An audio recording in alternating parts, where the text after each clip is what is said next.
Well, this was an old farmhouse, okay? It didn't have a furnace. Most houses at that time didn't have furnaces.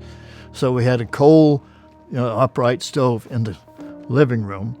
The kitchen and cooking and eating area was on one end, and then in between it and the two-story part was the living room, and then on the end was 4 bedrooms. Well, Dad was always worried about anybody sleeping upstairs because a fire and it might burn down. We couldn't get out. So Thanksgiving and Christmas, if we had company coming, well, then we would heat the living room. But we weren't having a holiday. That living room was not heated, so we lived basically in the kitchen. When it was time to go to bed, Mom would heat up bricks on the old cook stove, and she'd spit on her finger and tap the brick, and if it sizzled right, well, then she knew it was cool enough it wouldn't burn the paper. Then she'd wrap it up in paper, and then she'd wrap that up with a cloth, and she'd put 3 of those in each of our beds. And then you waited long enough so you didn't get burnt off of them, but that whole bed would be really warm.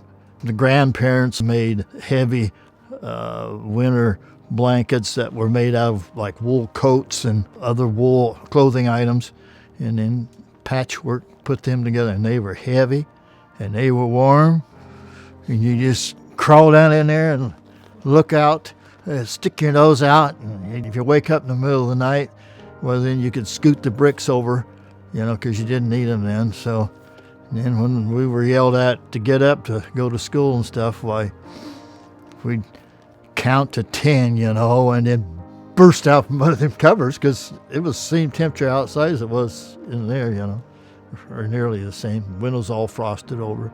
Run to the kitchen and get dressed in there and go to school or whatever the year it was,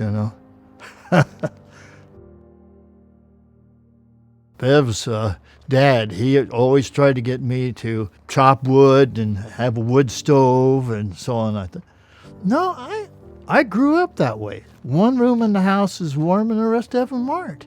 And as long as I can pay that electric bill, that's what I'm going to have. And I'm going to turn that up, and every room in the house is going to be warm. I'm not going back to my childhood on that.